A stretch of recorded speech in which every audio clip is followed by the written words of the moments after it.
এবার মাদক সম্পৃক্ততায় দেশের শীর্ষস্থানীয় কয়েকজন অভিনেত্রী ও মডেল কন্যা ফেঁসে যাচ্ছেন।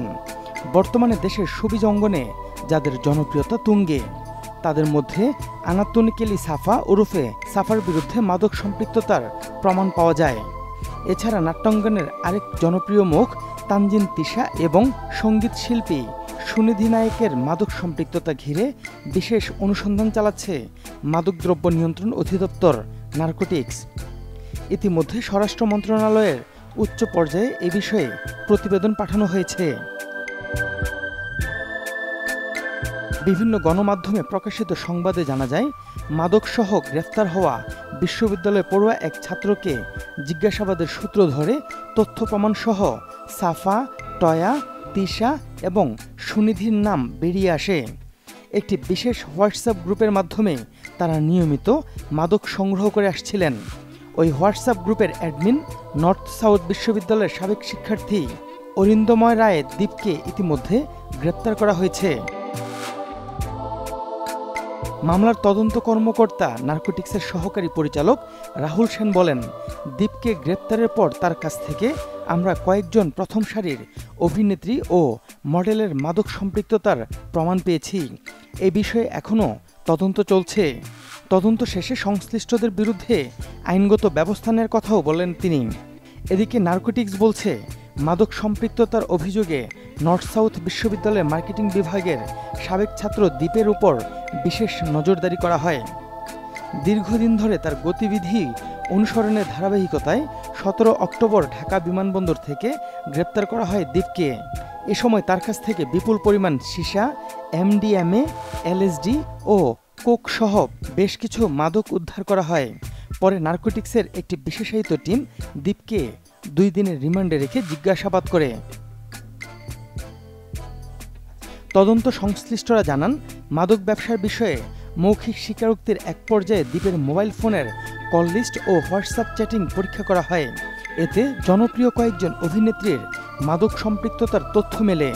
এমনকি তাদের পক্ষ থেকে দেওয়া মাদকের অর্ডার সংক্রান্ত কয়েকটি সুনির্দিষ্ট হোয়াটসঅ্যাপ চ্যাটিং রেকর্ডও পাওয়া যায়।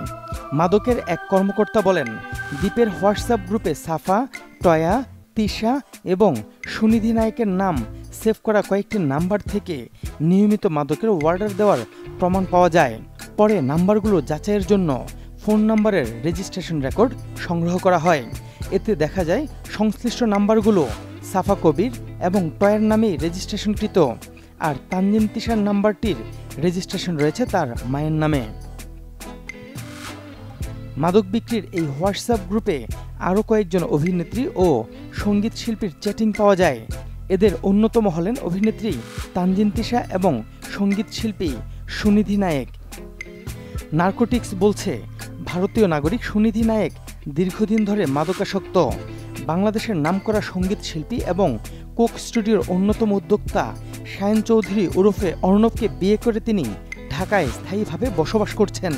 তবে সম্প্রতি অর্ণবের সঙ্গে তার বিচ্ছেদ হয়েছে এমন কথা বিভিন্ন মিডিয়ায় শোনা যায়।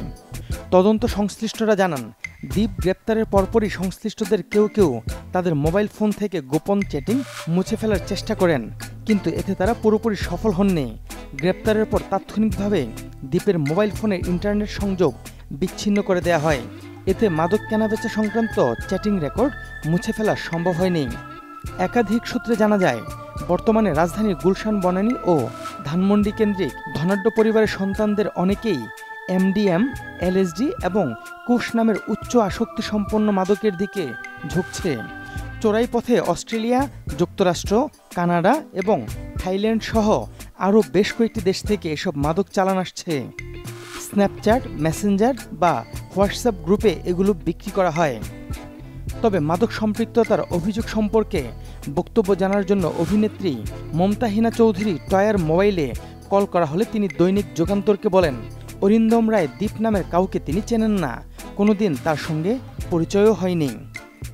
এক পর্যায়ে পাল্টা প্রশ্ন রেখে তিনি বলেন, আপনারা আমার বিরুদ্ধে এত বড় গুরুতর অভিযোগ কোথায় পেলেন? আমি অবশ্যই মাদকদ্রব্য নিয়ন্ত্রণ অধিদপ্তরের কাছে বিষয়টি জানতে চাইব। এছাড়া বক্তব্য জানার জন্য সাফা কবির ও তানজিন তিশার মোবাইলে একাধিকবার ফোন করা হলেও তিনি কল ধরেননি। এমন খবর জানা গেছে বিভিন্ন সংবাদপত্রের সংবাদ থেকে।